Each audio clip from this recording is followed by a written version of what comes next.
Kasi ndogo ya ujenzi wa jengo la halmashauri ya wilaya ya Muheza imeibua malalamiko kutoka kwa madiwani, wakisema hali hiyo inachelewesha utoaji wa huduma kwa wananchi. Akizungumza katika mkutano wa baraza la madiwani, mwenyekiti wa halmashauri hiyo Salim Sechambo amemwagiza mkurugenzi mtendaji wa halmashauri pamoja na wakuu wa idara kuhakikisha ujenzi wa jengo la utawala unakamilika kwa wakati ili liweze kutoa huduma kwa wananchi kama ilivyokusudiwa.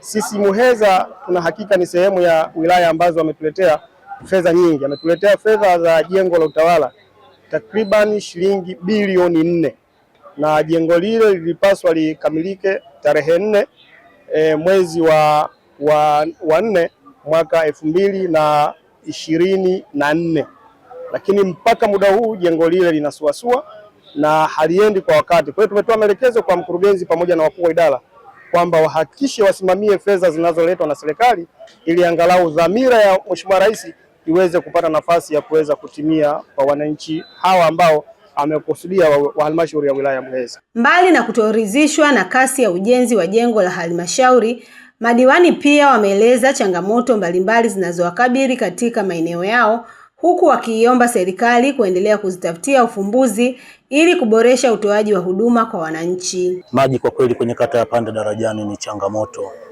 na changamoto hii hata kwa wananchi wanashindwa kuielewa kwa kweli, kwa sababu sisi tuna chanzo cha maji, lakini maji yanapita pale basi yanakwenda kutoa huduma sehemu nyingine. Kweli changamoto ya usafiri katika tarafa ya Amani bado ni tete, kwa sababu tuna mazao mengi ya kibiashara, mazao ya viungo, mazao ya vyakula kama ndizi, lakini barabara zetu kwa kweli ni shida hasa. Eneo hili kuna kila sababu ya halmashauri ya wilaya Muheza kuwekeza sana kwenye utafiti, hasa magonjwa ambayo yanashambulia mazao haya ya viungo. Katika mkutano huo, baraza la madiwani limepitisha bajeti ya halmashauri kwa mwaka wa fedha 2026/27 yenye jumla ya shilingi bilioni 48.7. Kutoka Muheza, Raisa Said, Clouds Habari.